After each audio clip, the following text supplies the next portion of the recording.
Hi friends, welcome back to my channel. ఎలా ఉన్నారు అందరూ?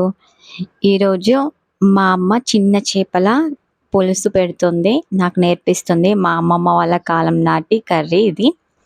సో ఒకసారి చూద్దాం రండి. ఈ చిన్న చేపలు చూడడానికి తినడానికి ఎంత టేస్ట్ ఉంటాయో క్లీన్ చేయడం చాలా అంటే చాలా కష్టం. ఇవన్నీ ఇంత క్లీన్గా వైట్గా కావడానికి ఒక 2 hours పట్టింది అమ్మకి. కొన్నాక అలాగే కర్రీ వండుకుంటే చేదు వస్తుంది. సో ఆ చేదు మొత్తం తీసేసుకొని క్లీన్ చేసుకోవాలి. మా ఇంట్లో కరెంటు పోయింది. సో ఆ టైంలో నేను వీడియో తీసాను, సారీ. ఫస్ట్ అయితే మెంతులు జీలకర్ర కొంచెం వేయించుకొని పొడి చేసింది అమ్మ. ఇప్పుడేమో ఆనియన్స్ కట్ చేసుకొని కొంచెం ఆయిల్లో ఫ్రై చేసుకొని పేస్ట్ చేస్తుంది. చూడండి ఒకసారి. ఇదంతా రోట్లోనే చేసింది. ఇప్పుడు మనం క్లీన్ చేసి పెట్టుకున్న చిన్న చేపలలో, అదే ఫిష్లలో తగినంత కారం వేసుకోవాలి. మా మమ్మీ అయితే 2 స్పూన్స్ కారం వేసింది. 2 tablespoon కారం, అలాగే జీలకర్ర మెంతుల పౌడర్ ఒకటి, దంచి పెట్టుకున్న ఆనియన్ పేస్ట్, తర్వాత అల్లం వెల్లుల్లి పేస్ట్, ఆ తర్వాత పసుపు వేసింది తగినంత. కొంచెం వీడియో బ్రైట్నెస్ తక్కువ ఉంది, ఏమనుకోకండి. అలాగే తగినంత సాల్ట్ కూడా వేసుకోండి. మన ఛానల్ని కొత్తగా ఎవరైతే చూస్తున్నారో వాళ్ళు సబ్స్క్రైబ్ చేసుకోండి. పక్కనే ఉన్న బెల్ ఐకాన్ అయితే ఆన్ చేసి పెట్టుకోండి, నోటిఫికేషన్స్ వస్తాయి. మన వీడియోస్ అస్సలు మిస్ అవ్వకుండా చూడొచ్చు. అలాగే మిగతా వాళ్ళు లైక్ చేసి షేర్ చేయండి. అలాగే మీ అమ్మలు ఇలా ఎప్పుడైనా చేసి పెట్టారా? టేస్ట్ ఎలా ఉంది? మీరు ఎలా చేసుకుంటారో ఒకసారి కామెంట్ చేయండి. ఇవన్నీ వేసాక ఇలా మంచిగా చేపలకి పట్టించాలి ఈ మిక్చర్ మొత్తం, ఇలా వీడియోలో చూపిస్తున్నట్టు. ఈ కర్రీ వండుకోవడం ఎంత ఈజీయో ఈ ఫిష్ని క్లీన్ చేయడం అంత కష్టం. నాకైతే ప్రాసెస్ అర్థమైంది, అమ్మ నేర్పించింది. కానీ క్లీన్ చేసుకోవడం అయితే నా వల్ల కాదు. నాకు అమ్మకున్నంత ఓపిక లేదు. ఎంతైనా అమ్మే కదా. ఇలా ఈ మిక్చర్ మొత్తం ఫిష్కి పట్టించాక ఒక 2 minutes పక్కన పెట్టేయండి. ఇప్పుడు ఒక బౌల్ తీసుకొని, బౌల్ హీట్ అయ్యాక ఒక 2 tablespoon ఆయిల్ వేసుకొని అందులో ఈ చేపలు వేసి ఫ్రై చేసుకోండి. మంచిగా ఫ్రై అయ్యాక ముందుగా నానబెట్టుకున్న చింతపండు పులుపు వేసుకోండి.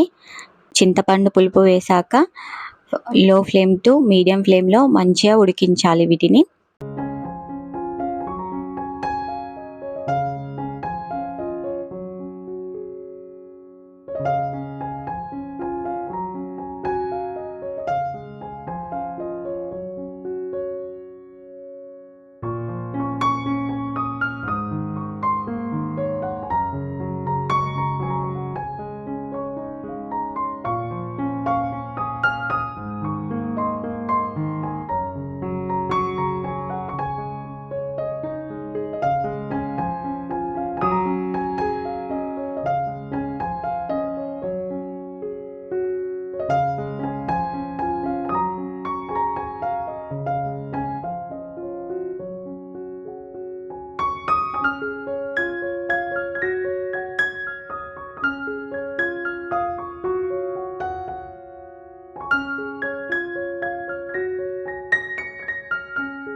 ఇలా మంచిగా ఉడికి ఆయిల్ మొత్తం పైకి వచ్చాక కొత్తిమీర వేసి, అలాగే ఇంట్లో ప్రిపేర్ చేసుకున్న గరం మసాలా పౌడర్ వేసింది మా మమ్మీ.